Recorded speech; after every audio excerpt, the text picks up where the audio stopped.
I don't mind. Yeah. Perfect. Okay, darling. Well, let's go for it and see what happens. Okay. All right. Sounds good. Press record. Okay.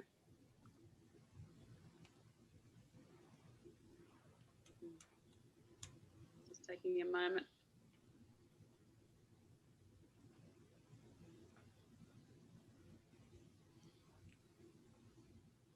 Okay. So welcome to Denby Does Dharma. Today I'm joined with Marja, all the way from Mexico. This woman has just recently been introduced to me, but she has been around for a very long time and is a master energy facilitator of many different modalities. And it's such a pleasure to have her with us today, because there is so many things that we're feeling and needing to be expressed, and to have it to initiate a dialogue around the divine masculine, the divine feminine, what's happening in the spiritual community, all sorts of other interesting things that many people that are on the spiritual path are experiencing. And aside from politics and aside from all the crazy stuff that's going on in the world, our intention with this talk is to inspire people to find that or connect with that part within themselves that is divine, that is sacred, that is grounded, that is not traumatized or feeding from unconsciously paradigms and lineages of trauma, which of course we all carry as well in every cell of our body, but in different layers of our being as well. So Marja is an expert in this field. She's a medical intuitive, a writer, a teacher, a singer. She studied Kriya Yoga, pranic healing, bioenergetic balance. I think one of her main areas of expertise, if you like, is sexual abuse and trauma, and also how that relates and connects into mind control.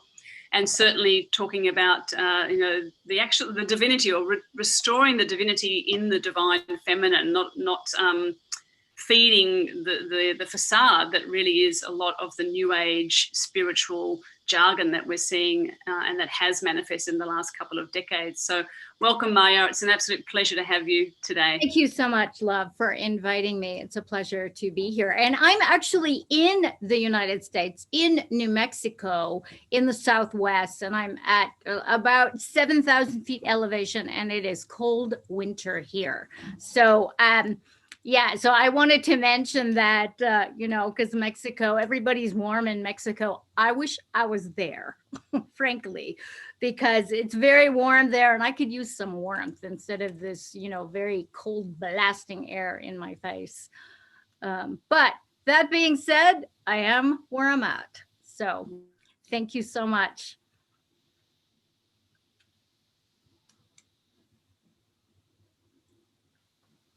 Uh-oh, have you frozen? Oh, I think you've frozen. Uh-oh, did we freeze? Yeah, we did. We froze for a little bit. Well, we froze, but I'll keep recording. Okay, all right. It'll come in and out. We'll just have to, I think, as you know, the Schumann resonance is doing crazy things, yes. Has done last couple of days. Yeah, I've heard that. I've heard that. So, and we've got some wacky things going on here stateside right now. I don't involve myself in it because what's the point? That's what I say. There's no point in it. Yeah. The more we can ignore what goes on in the matrix, the better it is, because we can only create outside of the matrix, as you know. And that being said, we can, be mindful and have an awareness of the various, I call them the various shit shows of the matrix, without getting embroiled, because once we're embroiled in it and we go into the focus of what it is that we're witnessing in the outer screen, that is the current frame of a reality within the matrix, we're snoozing, we're sound asleep once again, and you can't create from that place. So I do my best to not get involved, although it is quite entertaining at times, And I find myself, I get sucked into it, and it's like, whoa.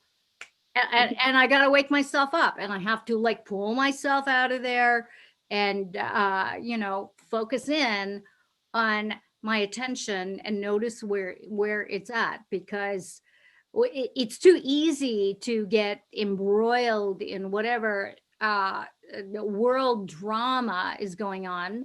And I always remind people, the world is not the planet.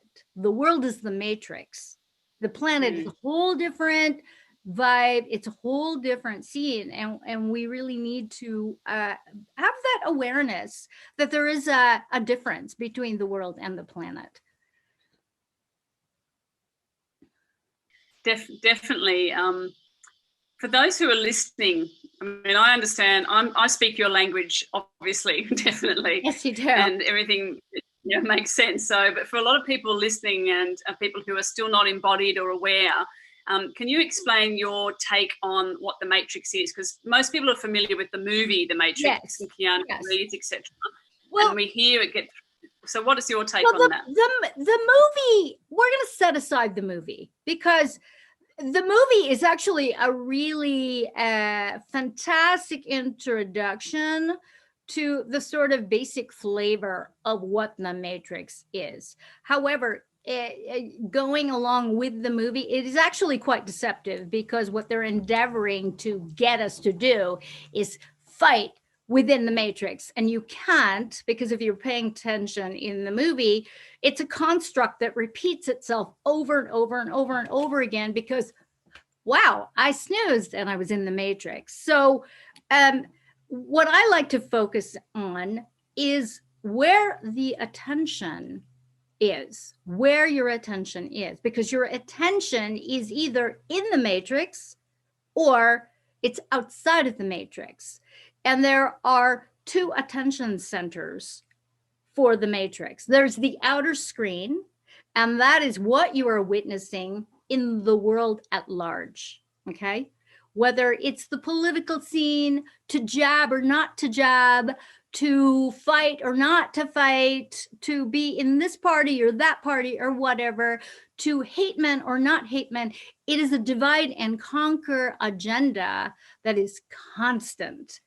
And when we are subject to what's going on within the Matrix, and that has our attention, what happens is we are subject to every trauma, every rule, every regulation, every prefab script that has gone on for millennia, since time immemorial, of what it is to be a man, what it is to be a woman, what it isn't to be a man or a woman, and to be part of this, to be poor, to be rich, to be enslaved, to have a master.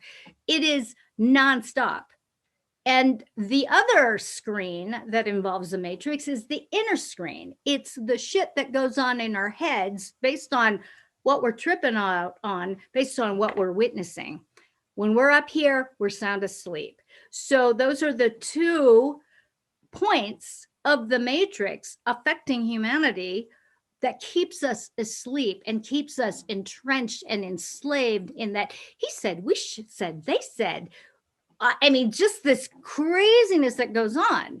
Now, when you have the awareness that this is going on, and you can actually wake yourself up, and I always suggest to people, tell yourself, wake yourself up, see yourself, see your reality, pull your attention into the center that is in between the current frame of what it is that you're witnessing in the world and what's going on in your head. Because when you're in this attention center, that is the awakened state.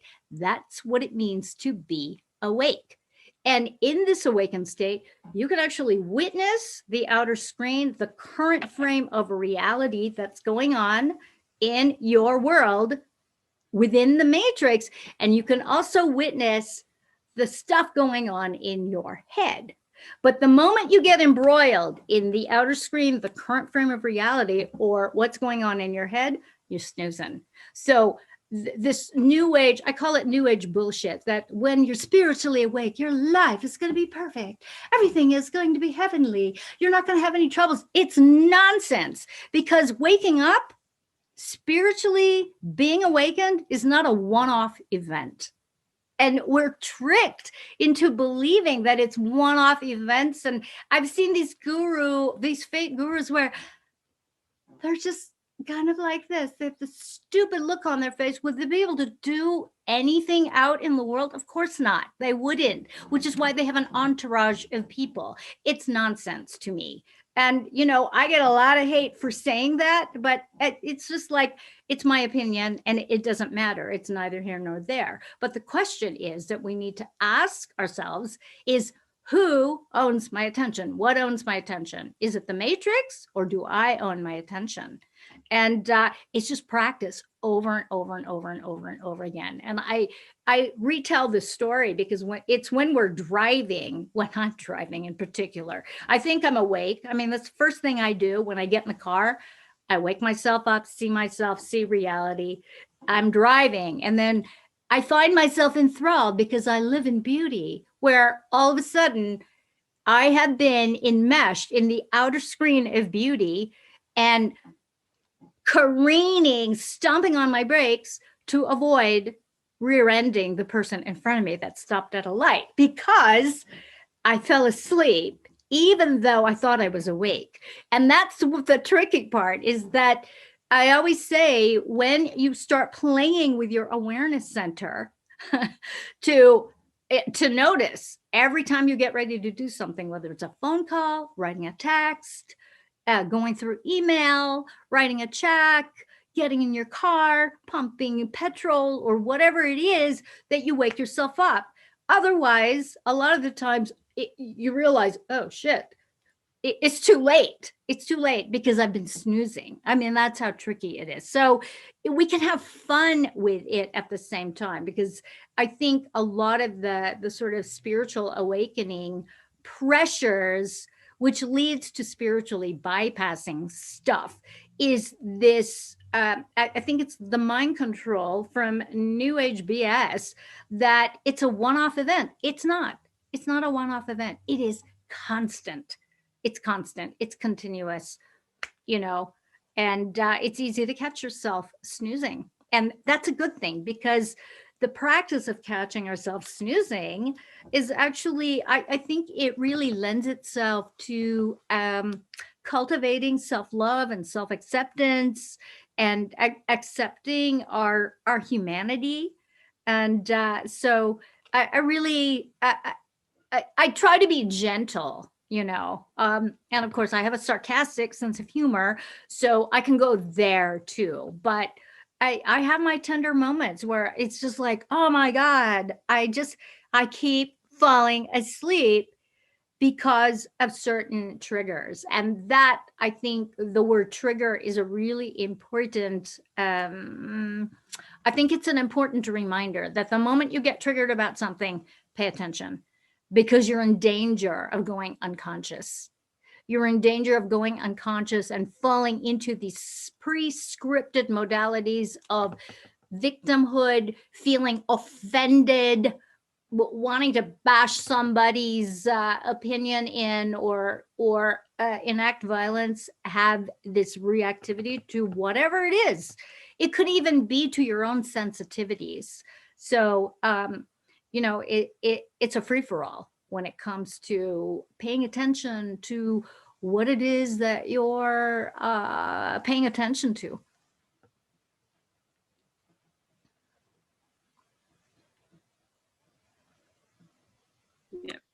Yeah, that's great. That's a great explanation, honey. So many layers. Yes, so many there's layers. A lot of layers. Yeah, a lot of layers. And go ahead.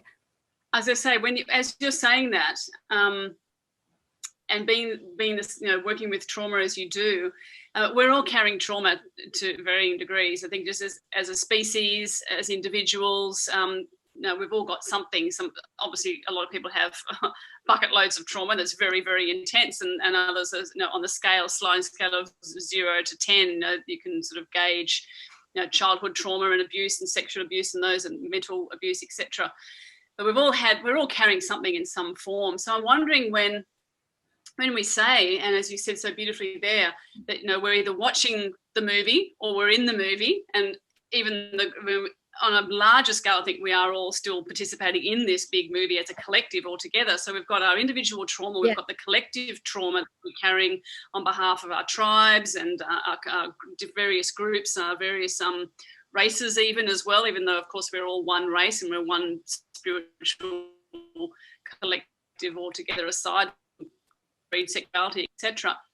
So if we're in the matrix, for those who are in the matrix, they're obviously extremely traumatized. You use the word trigger. So how would you explain how people can use their trauma as a positive trigger to wake themselves up and take themselves to become more of a witness than a participant? Yes. So one of the strategies that I teach my clients and my students is to seek the advantage and the benefit of anything that happens.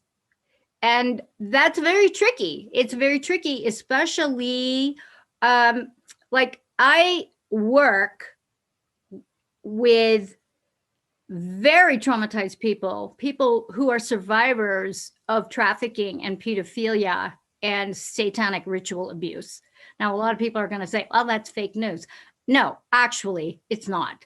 And it has been a practice that has gone on for millennia. This is nothing new.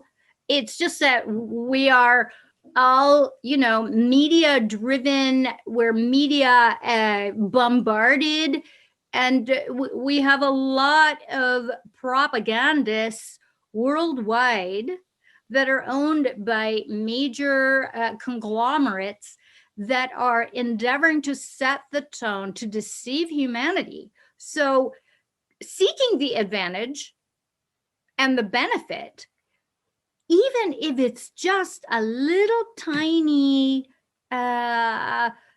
ray of perhaps asking for clarity or finding out the truth, or wow, I can actually feel rage. These are just these very poignant gifts that we can seek advantage to when we're triggered and traumatized, or in the sort of the throes of the deepest, most debilitating types of shame and guilt. They all need to be named. And part of the advantage and the benefits of that is that these are parts of ourselves that have been disembodied, that have been harmed, that have been forgotten, that have been left behind. And in the work that I do with trauma, we don't leave any of those parts behind. So we go through different processes to retrieve those parts of us.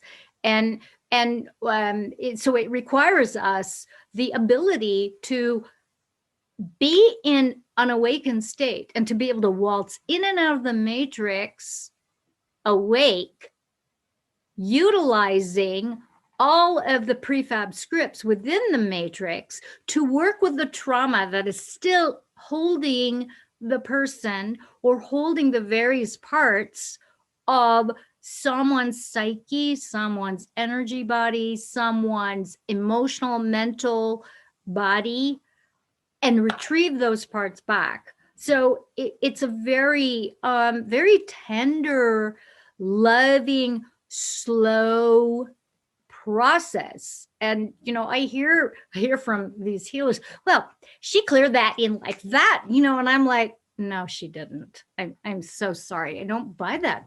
I don't buy it, because the whole thing with trauma-based mind control is the realization that every time you hit a layer, the security sentinels will go up, and there will be a perimeter of blockage that will rise up and engage, that will keep you from getting to the core of that person, because that is just how it works. You can't bypass all those different layers, because each of those different layers is a separate trauma that has occurred in the past. And when we're dealing with this kind of trauma too, you're dealing with low vibrational entities from the lower astral plane. So, and these folks, they're tricky, and they're running the matrix. They're running all the world leaders. So I know when I say that, it sets up a lot of alarms. I just want to be matter of fact about it. I don't glorify it. I don't poo-poo them, because part of being awake is the realization that everything and everyone has the right to exist as they are, whether you like them or not, regardless of how evil they are. You cannot deny their existence. And that's what keeps them in play, is people want to push up against the shit they don't like, or they want to go to war with it, rather than owning their attention. And rather than, it's like, I know this stuff exists. And you have to back away your attention from, oh my God, they exist, I have to out them, blah, blah, blah, blah. You have to come back into your awareness center, own your attention, and compose your reality, intend your reality from that place.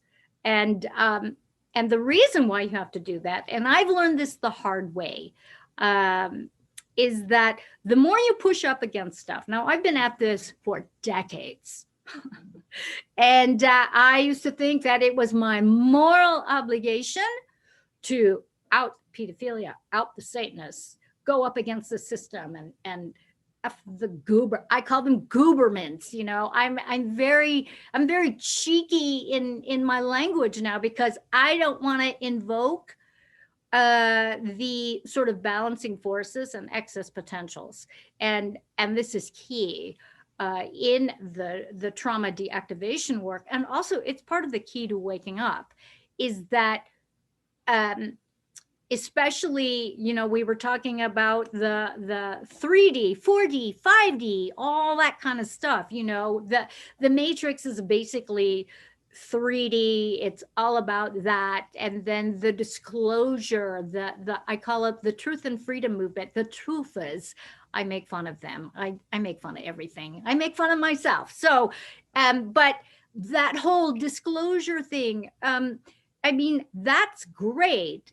I think it's fantastic to have the knowledge that there is mind control, and that there are agents of darkness, and that the matrix world is manipulated. But see, a lot of the truth movement believe that once you figure that out, that makes you woke. That's bullshit. Okay, because a lot of these folks are kind of stuck there, and they want to go to war, they want to fight, they want to take up arms. It's like, this is what humanity has been doing in the matrix for millennia. It's like, how has it worked out? One of the things that I did when I was a teenager is I read about wars. I read the Gulag Archipelago. It scared the crap out of me. I have family that escaped communist Russia and China. It's like, I don't want to go there. I don't want to go there, So, and yet I see people where I am with these hammer and sickle symbologies, and talking about how great Marxism and Stalin is. And I just I'm sorry, my mind is blown. And they don't know what the hell they're talking about. They don't know. But rather than, you see how fast that went? I was getting focused in on that, rather than focusing in on that, allowing to be where they're at, accepting that there is this deep hypnosis that's happening within the matrix. And what that does is that it allows me to focus in on, well, what kind of reality do I want to compose instead? So that is one of the questions that I ask my clients and my students. What is the reality that you would like to compose? And what does that look like? So to be able to, turn around traumas, to be able to turn around a life, or quantum jump a lifeline that's here currently, that's deep in trauma, so that it quantum jumps and you can up level your lifelines to a higher version of yourself that's actually always been. So it can be very fun to be able to learn how to waltz in and out of the matrix while you're working through your stuff. And that's part of the, when you're composing reality and living more and more from your true awakened state. This is when it gets fun, because what happens when we waltz in and out of the matrix, because we are interacting with the matrix. It's like, it's not that our body is what's moving in and out of the matrix, it's our attention, which is key. And when your attention waltzes in and out of the matrix, right, what happens is the matrix and all the people in it will actually follow your script. So the movie, your own life's movie from your awareness center, will actually create cooperating components and collaborations where you can just bypass. Like, people ask me, well, how are you doing with the whole 7-Neunzen thing? And for me, I was living abroad, and last year I was living in and out of the UK and Italy. And I was hopefully getting a translation deal for my book. And you know what? It didn't work out. Didn't work out for me. My whole last trip over there, my last day was it was an utter fail shit show. And I had to look for the advantage of it. I did not discover it. I was down on myself until 7-Neunzen happened in March and the lockdowns, because had that gone through, I'd be stuck in Italy. I would be stuck there. So all these things, there's an advantage and a benefit. It might not occur to you yet, but arguing with what is and reality just gets you slapping and bumping and pushing up against it. And one of the things that I want to make clear is that when we push up against things, or when we have such a strong opinion and we just hate that political party, or we hate that person, or we hate the situation, or we hate the governments, what happens is you are actually, and this is part of energy mastery, you are incurring excess potential energies that are going to come wreck your shit with balancing forces, which gives you the complete opposite of what you want. And so, a lot of the people that poo-poo the law of attraction, part of the things with the law of attraction is part of the law of allowing, the law of acceptance. And to not push up against the shit, because if you do push up against it, or you want it so much, it's not going to happen. You've incurred all this excess potential energies, and the balancing forces come in and just wipe it out. And so I know that in my manifestation courses, people will ask me, well, I want to intend to marry the specific person. It's like, no, don't do that. No. You can intend a general person, not a specific person, but a general person with the qualities that you would love to manifest, as far as a partner or whatever it is.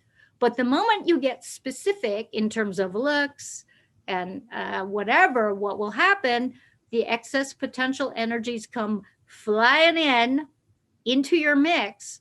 And that specific person is going to do everything they can to get the hell away from you, because that's how it works. So we have to ask know that it is given, and let it go. But you can only do that if you are outside of the matrix. So once again, it all comes back to where your attention is. And when we ask for or intend something, to know that once we intend it, to let it go and focus in on something else. And I know I've just said a mouthful. I tend to talk long, so you can interrupt me at any point. No, it's great, honey. What I think I might ask you to do, if it's okay, is just turn your video off and keep your sound on. Okay. I think that's really lucky. Okay. Hang on. We've just got a bad connection. All right. Let's just try that. There we go. Beautiful. Wow, so much to unpack there. I think again, as you say perfectly, it's your intention, and also being mindful that we're not swapping one kind of trauma for another. Exactly. As these spiritual, yeah. And I know I've been guilty of that in the beginning of this whole journey that started last year as well. Like yourself, I've been privy to all this stuff. I've known it's existed for civilizations and past lifetimes experiences and things, flashbacks, etc., and regressions that I've had where I've been in similar situations, like many, and probably yourself as well, of what's happening on the planet this time around. Yes. But the space of acceptance, it's so important to just go, to be able to see that everybody, I mean, whether you want to call yourself a starseed or a wayshow or a light being, warrior, whatever, doesn't matter what you identify and what words you use, but we're all creators, creations, okay? So we're all playing a particular role. So even the dark bastards that are doing horrendous things to the planet, to animals, to children, they have a specific role. Like, they're doing their role really well right now. Yes. You know, They're playing it. Yeah, they're playing it to the hilt. So once you see that and you allow that to just go on, because we are, we're creations of God, of Creator Source, but we're not in control of all that. We're in control of ourselves and how much we discern to apply or engage with the stuff that we see out there, as you say, like maintaining your own field and being mindful constantly of sifting through your own layers of trauma and taking responsibility for yourself, your ability to respond to what is going on out there. That's what creates your reality. And absolutely. And I think, and there's so many layers to that again, of course, that we're seeing in the spiritual community most definitely. And we've seen for the last couple of decades, as you know, how many self-help gurus are out there that whether they've been working with their trauma authentically or not, who knows? It's not up for me to make a public announcement about that, of course. My own experience from witnessing a lot of those people, not all of them, but a lot of them, we're seeing now that the chips are down and there's an opportunity to really crack out of that matrix and that paradigm and to just speak truth like never before. We're seeing many that are shielding themselves behind further dialogues, like they're almost encapsulated themselves in this their own matrix within that, where they're not showing or leading or expressing or sharing the light and the knowledge and the wisdom that they say they have with the communities. Yes. So, or they're being taken down, or they're being taken down and exposed for their abuses of their power in those settings. I mean, I know I've heard of so many of the sort of fake tantra gurus. They are all going down on sexual abuse charges, and I saw it coming. I mean, a lot of these folks, I've been around, and I steered clear. There was a vibration and a frequency, and I'm so sorry, but my studies of Tantra and Advaita and just all of that, which took decades, and these people take a weekend workshop in Tantra, pseudo pop Tantra, and all of a sudden they're tantric gurus. And it's one of the reasons why I left the Bay Area, because in the San Francisco Bay Area, there is a self-proclaimed tantric guru, awakened tantric guru, on every street corner. I mean, it is criminal, and they are doing a lot of great harm. And So yeah, beware, people, beware, Yeah. the ability to hold space, conscious space, and it is not, mm, it's not for everybody. It's not for Mm. everybody. Well, Yeah. it's not easy. I mean, No, as you no, know, it isn't. not easy at all. And walking this path requires great sacrifice, personal Yeah. sacrifices, and sacrifices in relation to relationships and family and Yes. reputation sometimes and finances and Absolutely. all that. Absolutely. Yeah. Yeah, to move through those rites of passage that are needed to get to that level as we grow older, of course, as women, moving towards crone phase and that Yes. level of wisdom. And I'm 51, so I'm just on the precipice of that, and I'm moving towards that. Yes. And I constantly check myself. Like, I think spiritual bypass in the language is so insidiously woven into our collective dialogue that you really have to, as you say, be mindful of yourself constantly. And we're not perfect. I mean, we are perfect, but we're not. We're constantly learning and doing the best that we can with the level of consciousness that we have in every time or in every moment. So to go, okay, well, one of the classic dialogues, I'd love to hear your take on this, is that yes, everyone's doing their own thing and everyone's learning their lessons and fulfilling their karmic destiny, etc., as they are. But if I come in with the wisdom and the knowledge that I have, and I think I want to try and imprint that on people and try and wake them up, then is that just my ego coming in, or is that because that's my spiritual role and I need to come in? That's part of my duty. All those sorts of things come in. So there's this dichotomy, or this imbalance between wanting to be of service and Yes. to others, and then also remaining in service without the attachment to needing to carry everybody forwards or wake everybody up. Yes. And we have, what's That's your take on that? What you just spoke just now is a very balanced perspective. So I think you're bang on right there, because you can't be attached to the outcome. You can offer it up, and unless people are willing to die in their own flames and die in their own process, and I don't, well, it could be a literal physical death, and I'm talking about the sort of dark night of the soul, the heroes and heroines journey into the underworld. In Tibetan Buddhism, it's about being on your hands and knees in the charnel grounds, the graveyard of all of your stuff, with all the ghouls and the demons and all of the stuff that you're afraid of and ashamed of, and the parts of you that you've killed off, all of that stuff. It all needs to be excavated, and people need to be willing. You can handhold and hold the space for that, but at the end of the day, you can't take the journey with them.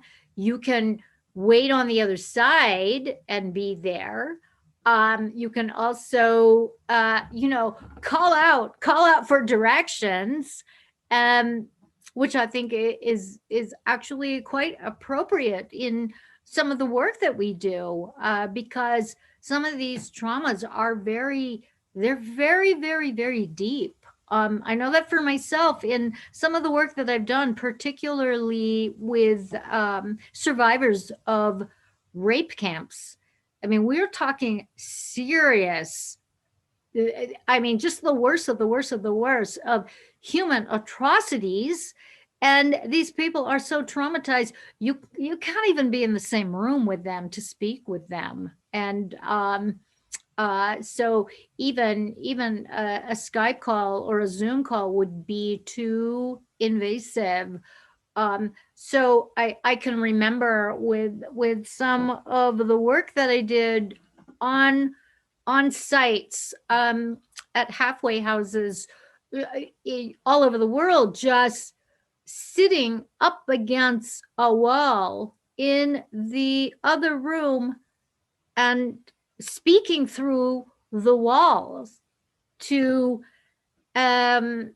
really handhold whatever process was being undergone in that moment, because it's so traumatizing for for that level of trauma to even be in the same room because of the mind control and the programming. And so you have to be available for whatever is being called in the moment for you to show up in the manner in which you need to show up. You can't just bombard and make people do things. You know, you kind of have to go at their pace, really, you know. That's just astounding to hear. I mean, that there are people that have gone through that level of just atrocity. It's just heartbreaking. And yes.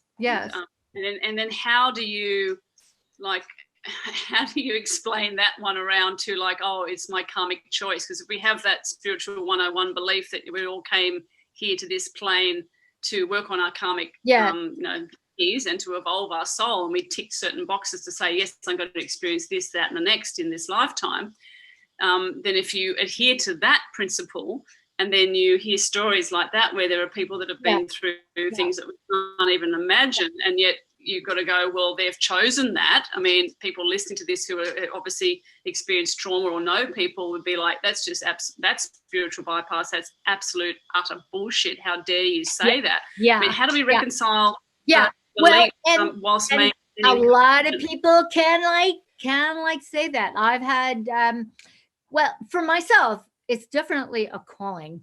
And I know that when I finally saw my various astrology, whether it's the sidereal astrology, the Vedic astrology, or the tropical astrology, it's calling. And I mean, my own background of just tremendous abuse of physical, sexual, mental, emotional.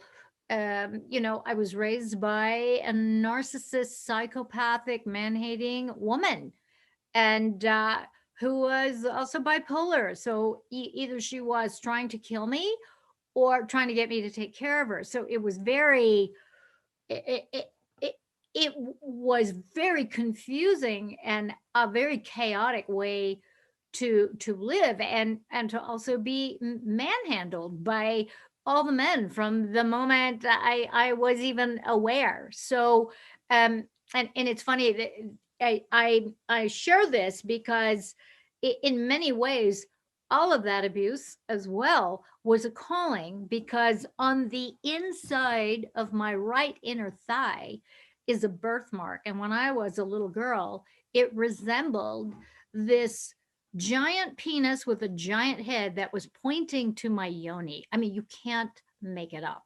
And so here I am now. I'm an older woman now, and the birthmark is faded, but it's still there. And if you look at, like, I just remember just like, whoa.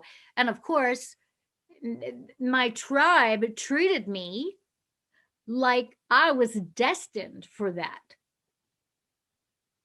And rather than protecting me, they were active participants, or they looked the other way. So for myself, what the work that I do is most definitely a calling. And that calling for me, part of my healing was to go through many, many, many years of celibacy, like conscious celibacy, where I just was not sexual. And that in and of itself for me was so appropriate. It was so appropriate in order for me to go through my own purification of all that kind of abuse, and the energy that was really just kind of deposited, dumped into my body.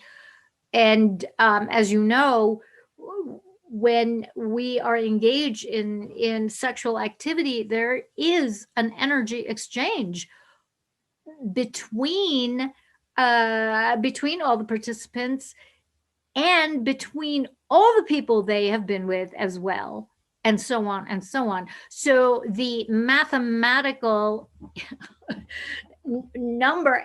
And I say this without judgment. I'm not a prude. I don't have that kind of thing going on, but it is substantive, which is why a lot of the women that I know who are survivors or sex workers or whatever, they suffer tremendously with certain cancers, certain ailments. And this is part of the emotional, energetic, psychic intrusion and distortion that distorts the physical body. And it's something to like really be aware of. And of course, when you engage with uh, uh, Western medicine, there's not a language for it. It's like people will consult with me and they just kind of get blown away because there's no background for it. Chinese medicine will have a background for it, or Taoist medicine will have a background for it. Homeopathy will have a background for it. And of course, the medical powers that want to shut down a lot of the stuff, because heaven forbid that we get conscious about what we can actually do to quantum jump those realities and enter into higher lifelines, which is a possibility to do outside of the matrix, but it can only be done consciously and with great loving care and intention. So it's definitely a calling. I know you have a calling. I know that for a fact. Because for myself, I can tell when there is a depth and a calling that is embodied. And it's in your writing, it's in everything that I've seen, and I just came upon your work recently. So it's you're right there. Right there. Thank you, darling. I appreciate that, and thank you for sharing your story there. Goosebumps through my body. It's just so much love and respect for you, and gratitude that you are doing the work that you're doing now, and transforming in yourself. I'm sure that it's constant. The level of healing that you've reached now is constant. And as you're sharing that, there's a part of my brain that's just going, what? This new age goddess movement has no idea of no idea. That is no idea. Bouncing around in dresses around bonfires and stuff like that. I know we share the same sort of perspective on that, although everything serves its purpose, and there are certain people who need that entry point into deeper levels of understanding down the track and all that stuff. Like, you go to yoga at the gym and it's not real yoga a lot of the time, but at least they're doing something, and at least they're being exposed to it, and that will hopefully ignite their thirst to carry on and study, the Vedas and the other 8 limbs and etc. Yes, exactly. Those are absolutely very important. Very important to do that. Yes. So everyone's again got to be met. You can only meet someone with where they're at. But can you speak to your experience of I'll just put in inverted commas, the goddess movement? Because the goddess movement and the divine feminine, the divine, we're not going to ignore the divine masculine for the moment, but we'll focus on the feminine as well. You've got fake feminism on your website. Yes. Which I love that too. So where does all that originate from? I have been on the chopping block with the feminist movement since I was a teenager. Mind you, when I was in school, I was voted most liberated female, which was really weird. And I think a lot of it is because I've learned how to do a lot of things. So I'm very curious. I have a mathematical mind. I have a science mind. I'm also very physical. I have 3 black belts. I was a dancer. I taught yoga. taught martial arts. I'm a skydiver. I do all the stuff because I like to be embodied in my body. And I'm a musician and a singer, multi-instrumentalist, write my own stuff, did the singer-songwriter thing. So I've done a lot of things, and I've raised other people's children. So it's like the whole thing about the feminist, really, I started noticing the deception of the feminist movement when I was in college. I went to a very uber leftist Marxist school, and it was very apparent to me because as a Eurasian woman, and I was an immigrant, so I had to learn English. I did the whole thing, and I'm very small.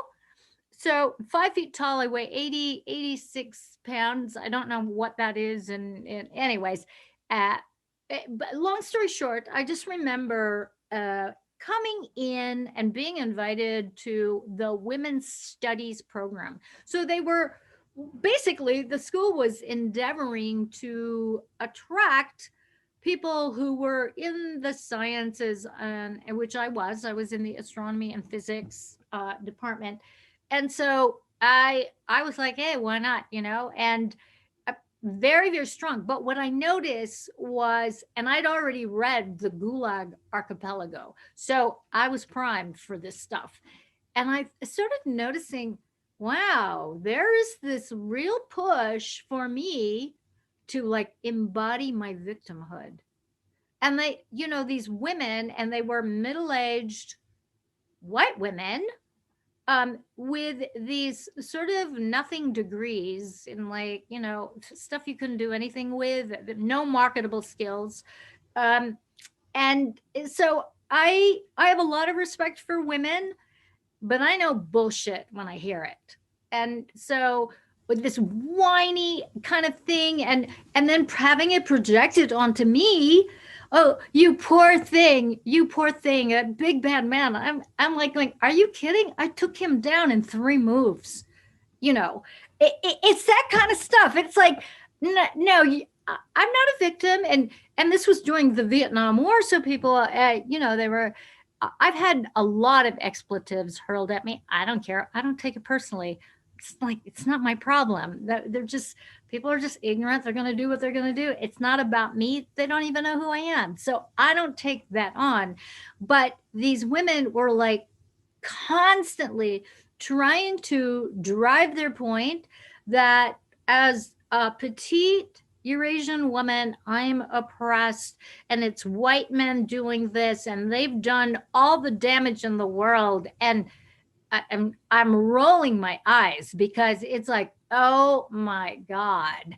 And I know a lot of history. And so I didn't buy it. And it was during the time of the affirmative action movement. Like, I need a head start when, I rock math, I rock the sciences. I don't have a problem here, I don't have a problem. So I noticed that. And as I got older, I just started noticing this vitriolic hate that was going, it was escalating toward men. Now, I'm not excusing men. I mean, I'm not excusing them, but at the end of the day, when you have the suffering, men suffer just as much, if not more, because they're expendable.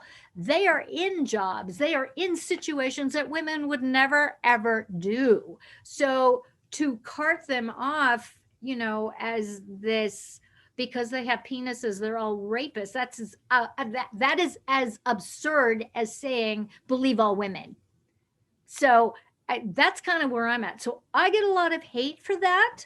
And I've been actually assaulted by raging women who have called me a traitor to women, because I don't want to have a conversation about the war between the sexes. That is a mind control program within the matrix, and I'm not falling for it. I am talking about the integration of the inner masculine and feminine within both men and women. The feminine is about being magnetic. The masculine is about active doing, action, or active stillness. It's about self-defense, whereas the feminine is about the non-aggression principle. So, it's like there's this confusion and mind trickery within the matrix that all women are victims and all men are perpetrators, and it's just utter nonsense. And it doesn't excuse the violence that we women and men and children have experienced over the whole of our history. No, of course not. But rumor has it that the head of the demonic cabal is a woman. And that is my problem, because in the work that I've done over the decades, the greatest perpetrators that I have witnessed were all women. They were all the heads that allowed the abuses to continue on, and they were profiting. So, if anybody wants to get in my face, bring it on, because you can sit there and yell at me, and I don't care, because I've seen it for myself. And, not to defend a position, but and this is the problem that I have with the sort of goddess entrepreneurial and the goddess, she is in Victoria's Secret lingerie, or she is this really angry, ball busting, man hating, twisted version of a woman. That doesn't work either. We have to understand the embodiment process of what it is to be a woman and what it is to be a man, especially because it's so funny, because I've gotten into these sort of weird uh, confrontations with feminists who absolutely see motherhood and nurturing as an affront to the feminine. Well, of course it is an affront to the feminine, because nurturing is not the feminine principle. It is actually masculine, because you are extending your energy from your heart outside of yourself, whereas the feminine principle is that of being magnetic. It's that of receiving. It's that of bringing back to your heart.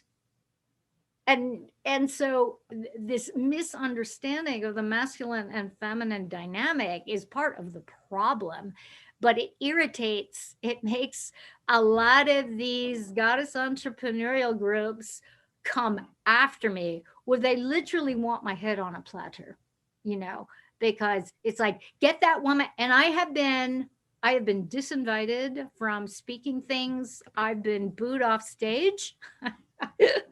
I had my shit wrecked because I don't toe the party line of women being victims. And when I tell the truth about that sort of vitriolic, man-hating thing that happens with some women, what they have done is they have embodied actually the unconscious masculine and expressing that.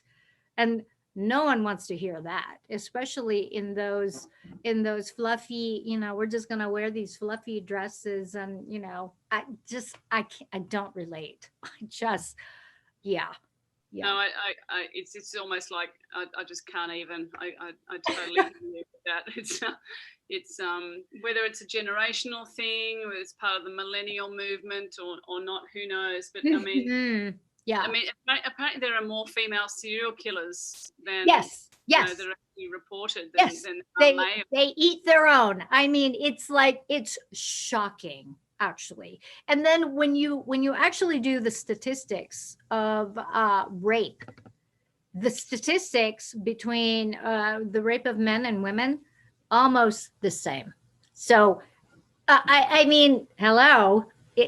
And of course, none of nobody, the sort of far left, they don't want to hear the facts. They don't want to hear they don't care.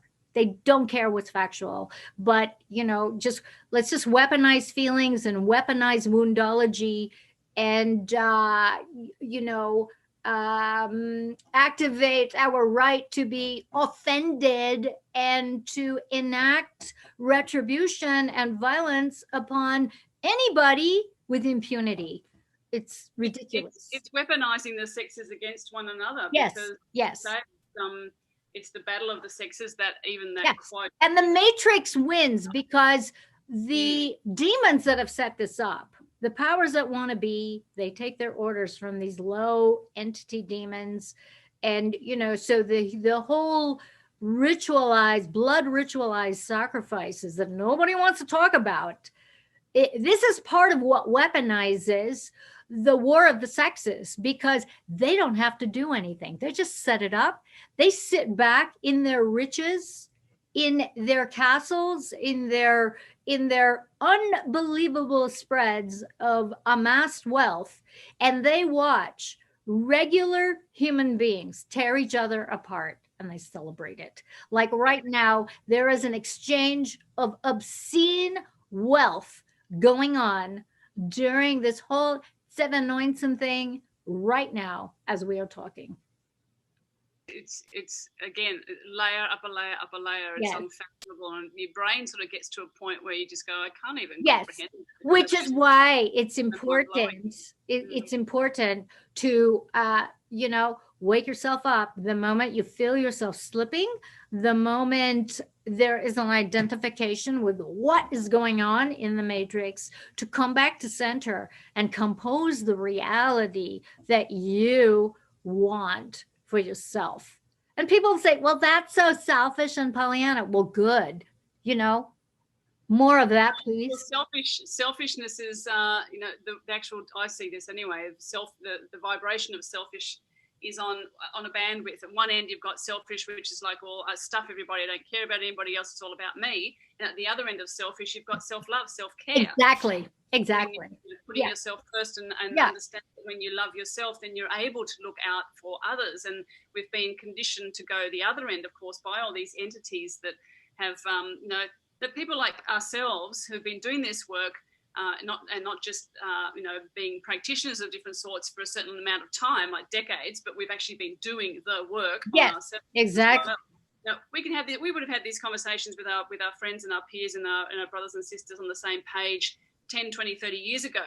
But now, isn't it wonderful that we can actually, this is coming out into the foreground, into the public forum. And I know a lot of younger spiritual teachers or healers, yogis, etc., that still, like, they're having a lot of difficulty comprehending that this sort of stuff exists. And I'm like, no, this is the next level of work. When you keep talking about I'm ascending or I'm going to the next level, they don't realize what next level actually is. Yeah. It means you open a door and then all this transhumanism shit comes through, and the occultist blood sacrifices. Exactly. Next level of knowledge. That's next level. It's not, now I can wave a bit of sage around and I can suddenly download another chant. That's not next level. Exactly. Yes.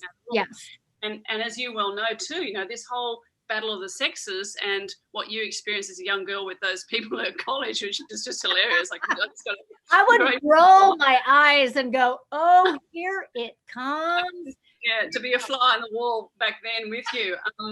But that was laying the foundations for what we're seeing now with transgenderism, most definitely. Yeah. And the confusion of the masculine and feminine within the actual individual, but then of course between what is divinely created by Creator as masculine and the same as feminine.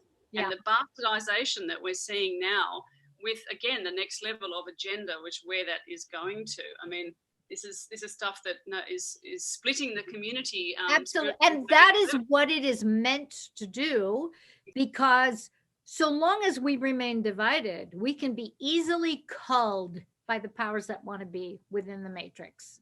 And that's their whole point. They don't care. This is their entertainment.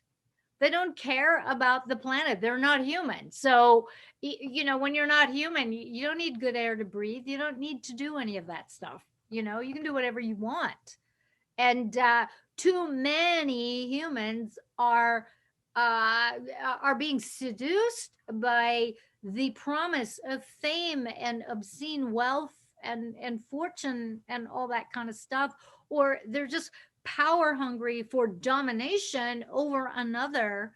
And it's like, yeah, no, it used to be a very hard one for me to accept. And so I've gone through quite a number of takedowns based on my own pushing up against the system, pushing up against the shit I don't like, or being like overly obsessed with taking down the Satanists and all that kind of stuff, where I've had membership websites just absolutely wiped away. An old YouTube channel with 1,200 videos, 102,000 subscribers, banned, deleted. I was gone so fast, like I never existed. And they don't care. They don't care. But, so that was my experience of the balancing forces that came to wreck my shit, because I got to the point, and it was funny because there was a tipping point where I remember having a conversation with my longtime assistant, Sabina, who passed away in 2018.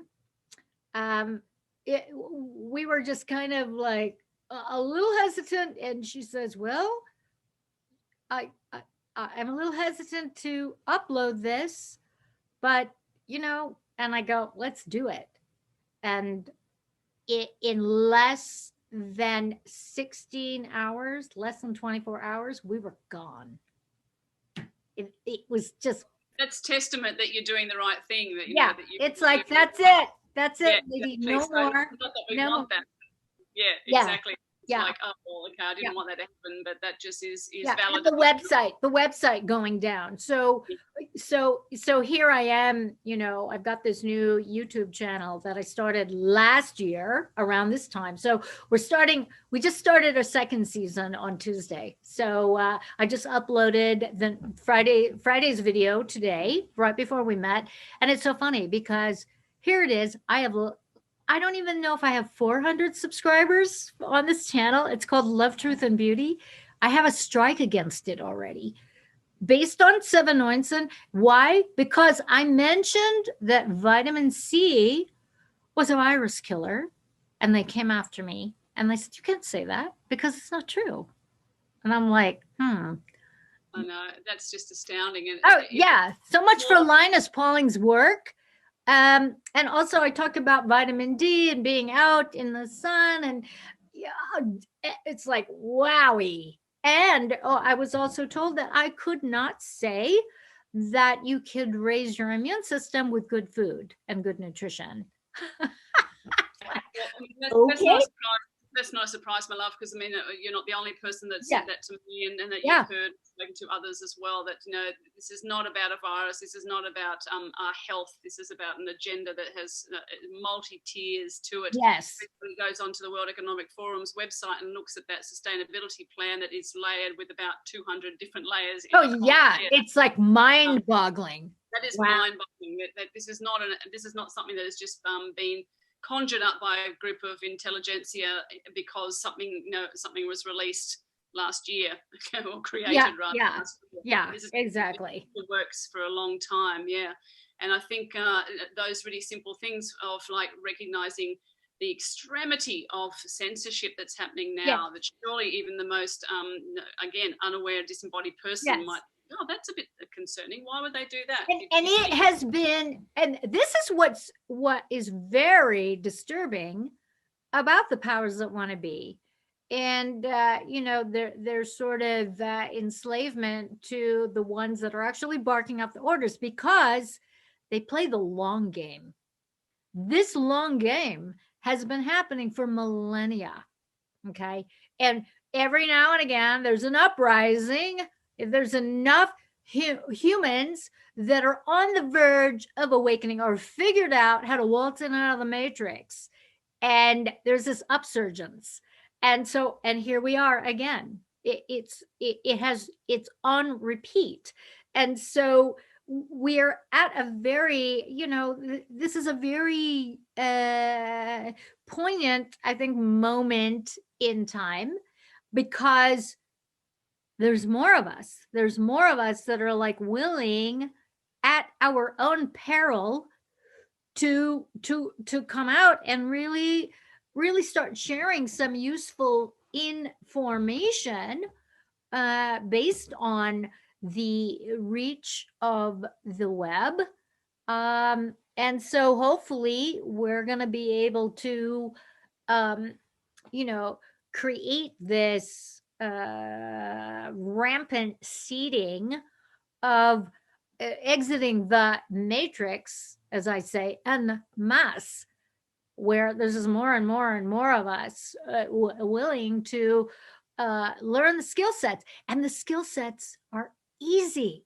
They're not hard. I mean, this video that's coming up on Friday it's like, I've had so many requests from people saying, could you dumb it down a little, love?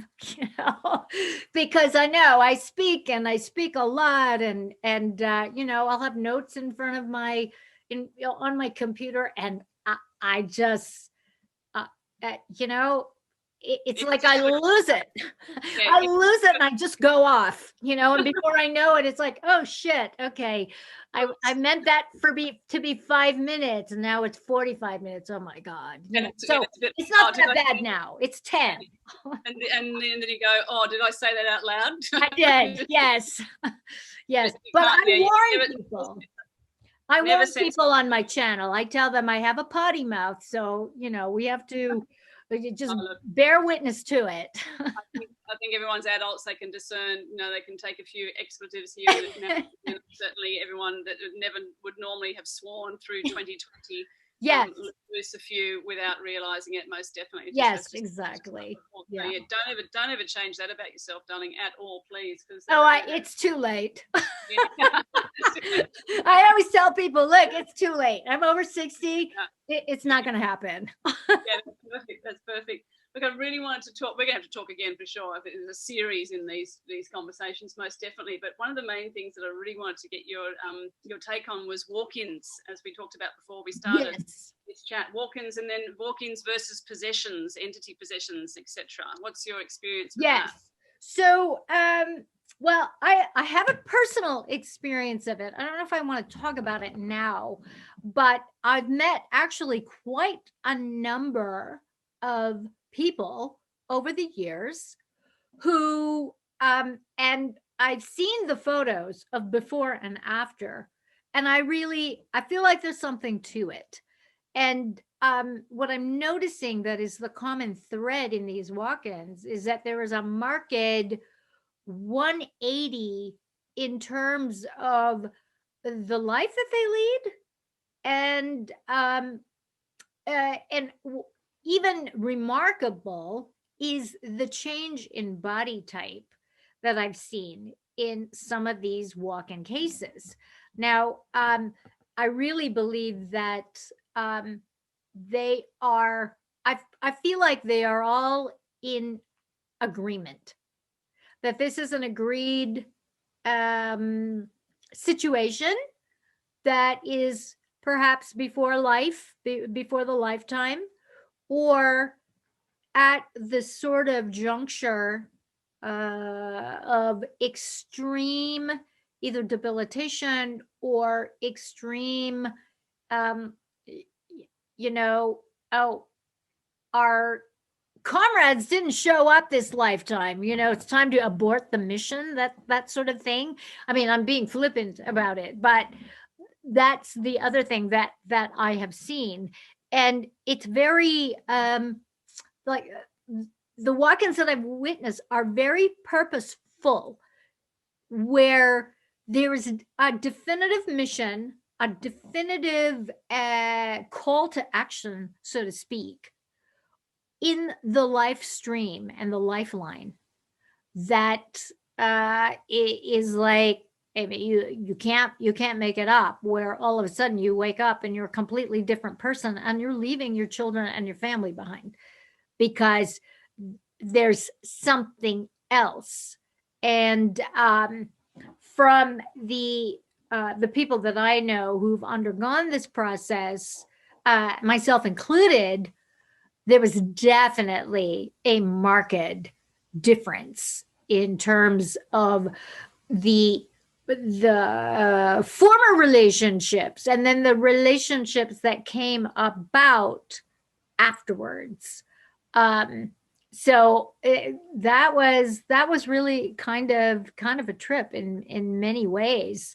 And but we'll talk about my experience perhaps at another time, because it is like really, it's really quite juicy. And it's funny because it's coming around at this time for me on a personal level that is kind of mind-blowing. So I need to incorporate what's going on. And I actually might ring you up in private and get your take on it, because it's like, what's happening here? And but it is, the whole topic is fascinating. And of course, there are a lot of people that think, oh, this is BS. It's entertaining. It's, it's like having a past life where you're like Cleopatra. No, it's not like that. It is not like that at all. At least not what I've witnessed in the folks that have undergone this process. And what I've witnessed is that the incorporation of the walk-in will actually take at least 20 years to incorporate. So I've had like enough time on the planet where I've seen the decades roll by with these specific people. And so their achievements versus where they were at before, I mean, it's like night and day. So yeah, it's a fascinating topic. It's just something that's come to my attention recently, and there's, it's not my area of expertise with all the shamanic stuff that I do, but that maybe it has been, and I just haven't been ready to see it, or needed to be called to work with it, or who knows, or whatever. But it's I think the thing that is not concerning, but that we need to be aware of as well, is that especially at this time with so many psychic attacks and so much crazy stuff going on, and people are traveling everywhere without realizing they are, and there is an increased potential for possessive attacks and for entities. Absolutely, which is why, and within the matrix, our frequency is lowered because every trigger is a psychic hit. And depending on where it triggers you, whether it's triggering you in the mental body, your physical body, your emotional body, your health template, which is the 2 to 4 inch layer just above the body, or in your spiritual and the light bodies, each one of these attacks has a different, it has a way of completely distorting the human energy field within the matrix. And you can like render yourself kind of crazy, where just really out of sorts and out of balance, and where the alignment or the heart, mind, body, soul coordination is completely off. And how do you navigate that? It's not fun to navigate that kind of misalignment. Not at all. And this year and last year as well, I really felt for the first time in like 20 years of doing this work, is that I need to collaborate with other like minds. I need to bring my sisters and my brothers, but mostly my sisters in and heal. I'd worked for years before healing my own sisterhood wounds and betrayal and all those things that we all carry to varying degrees. But we've as healers in inverted commas, as practitioners, as all those other words I used before, we've been very much doing our solo journeys and doing our solo work and building up our own profiles and brands and things. Yes. Really felt like last year it was time to collaborate and come together. and even in 2019, that I was feeling that as well. That I don't want to be this lone wolf, so to speak. I want to be in tribe and have the support of my brothers and sisters again.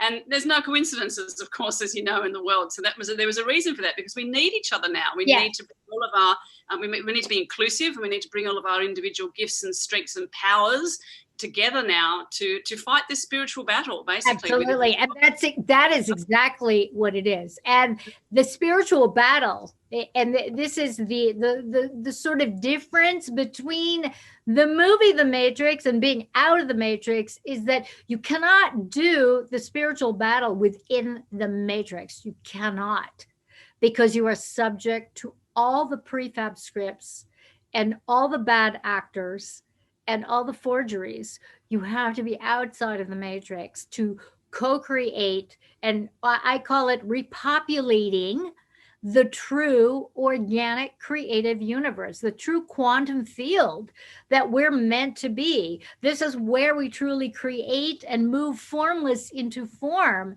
and illuminate, activate all those unrealized sectors of the universe that have been awaiting our arrival as our true heart-based new humanity. And that can only be outside the Matrix. It cannot be within the Matrix fighting all of that. It's a no-win situation. It will go on forever.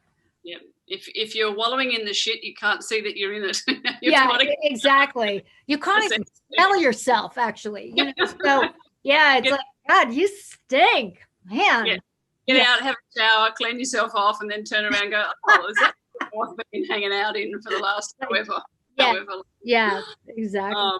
Brilliant, honey. You're an absolute, you're an encyclopedia of spiritual information. I've loved chatting to you. I know it's getting late for you. How can people get in touch with you to work with you? Well, if you find me on the Instagram, my handle there is @dakini.kiss. And my link tree is on my profile. My website is mahrrr-yah-west.com. You can find me there. You can find me on YouTube, Love, Truth, and Beauty. And I'm highly engageable. I really endeavor to answer every query. I found a whole cache of hidden messages and comments on the YouTube. I'm like, what? So I'm not quite adept at navigating that. I don't quite understand what they do. And I've been actually kind of afraid, because after I got that strike last year, I'm thinking, oh shit, maybe they know I'm in the bad bin. Maybe they recognize me, but the old channel didn't have my name on it. So it was a totally different thing. So now I'm just, we got to do what we got to do. And we put it out there. And so, yeah. Wear it as a badge of honor to have been struck off. I'm doing good. I'm going to keep going. Or the Facebook. I am a 12-time Facebook convict of 30-day bans, 72-hour bans. I mean, oh my God. Love your work. I've had that experience of getting ready to post, and as I'm typing, it's disappearing. It's being deleted. Like, what?